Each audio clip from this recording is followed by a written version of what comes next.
Today, I'm going to talk about bipolar disorder. This condition is often misunderstood by lay people because there is an association with the word polar, meaning opposites, right? However, bipolar disorder is not just that person's, in one mood this day and one mood another. There are lots of factors associated with this condition. I'm not going to go through all of the diagnostic criterion today. However, I do want to give some basic information so that people understand themselves better. If you have, in fact, ever received a diagnosis of bipolar disorder, it can be really important to understand whether or not you live with bipolar 1 or bipolar 2. So those are two different conditions. Bipolar 1 is considered the more extreme condition, and it is typically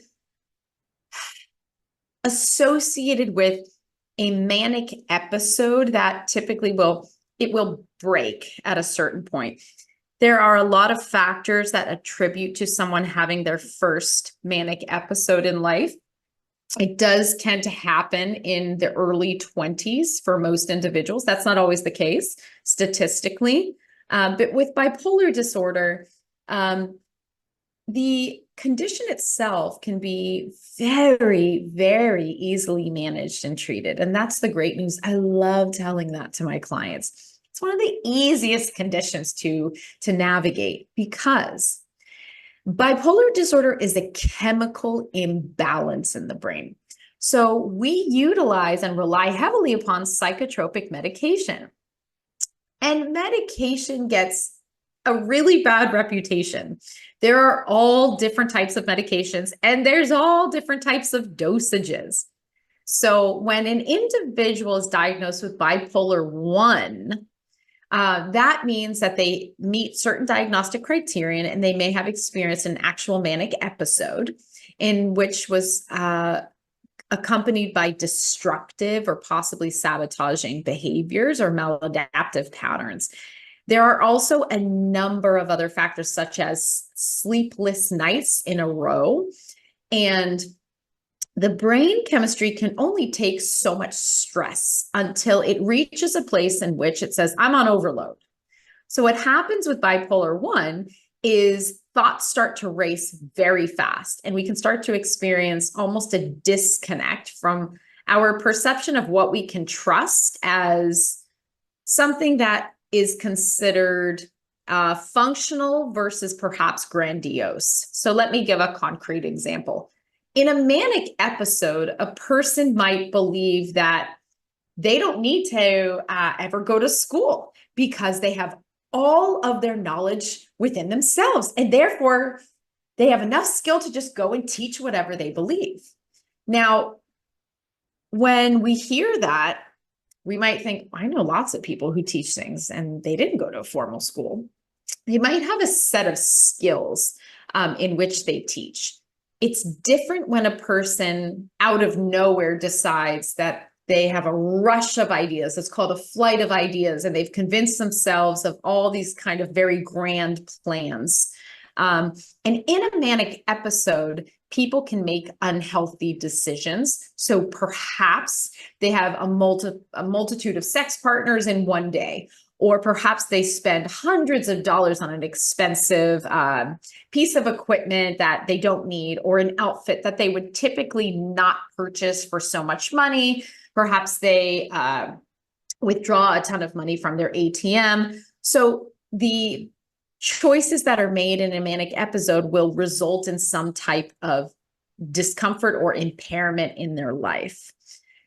Bipolar 2 disorder consists of something called hypomania. So hypomania, first of all, the highs and the lows are less extreme with bipolar 2, as well as with hypomania. The period of time is much shorter, it's less extreme, and a lot of individuals enjoy hypomania because of the following. It doesn't have the same level of grandiosity it's typically associated with being really extra productive and motivated. So there's a lot of individual who enjoy hypomania, and that can be sometimes the difficulty in taking medication, because medication evens us out.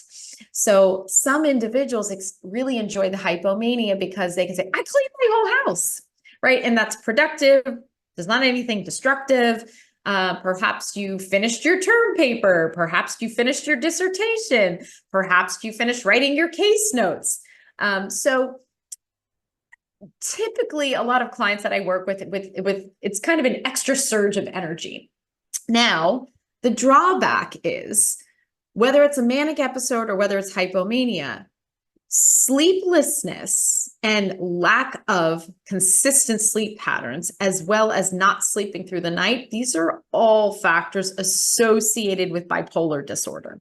And awakening throughout the night, or awakening and staying awake for several hours, these are patterns to keep an eye on, because if we are consistently not sleeping properly and we're not accessing a proper circadian rhythm, that is impacting our brain chemistry, which directly impacts our ability to navigate and regulate our moods, our ability to concentrate, focus, complete tasks, and make healthy, sound decisions. Bipolar disorder is very easily managed. Most individuals require a very, very, very low dosage of a medication and talk therapy and some clinical interventions. And we as clinicians, those of us that specialize in it, we can teach you thought techniques and regulation techniques, and making decision and judgment techniques. So I really wanted to make this video to make sure that everyone understands this is a very manageable condition. Many people live with this condition and live thriving, optimal lives.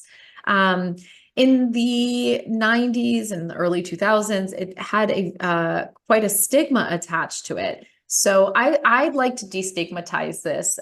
Some of the most brilliant, wonderful, creative, fantastic souls they live with bipolar disorder, and they managed it beautifully. So if you're ever curious about learning more about bipolar disorder, if you think you might live with this condition, what I typically do is I encourage you to speak specifically with your psychiatrist. Psychiatrists can help you understand and differentiate between patterns and your energy levels, as well as help look at keeping track of your sleeping patterns and your level of productivity. And remember, we don't ever want to be in a state of mania, because that's usually where we engage in destructive patterns. With hypomania, we have the ability to regulate and navigate well. The part about bipolar disorder that usually is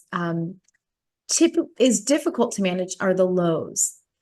The lows are the depressive states, and depressive conditions associated with bipolar disorder means that days after feeling like you've been up and you've had more energy, you wake up feeling less energetic.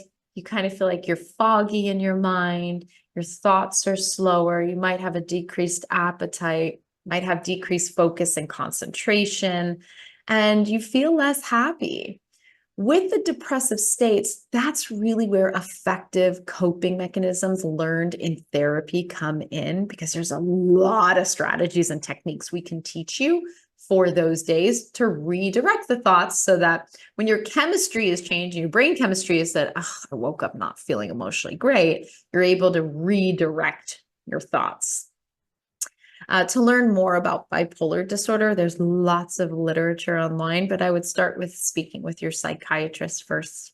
I hope this was helpful.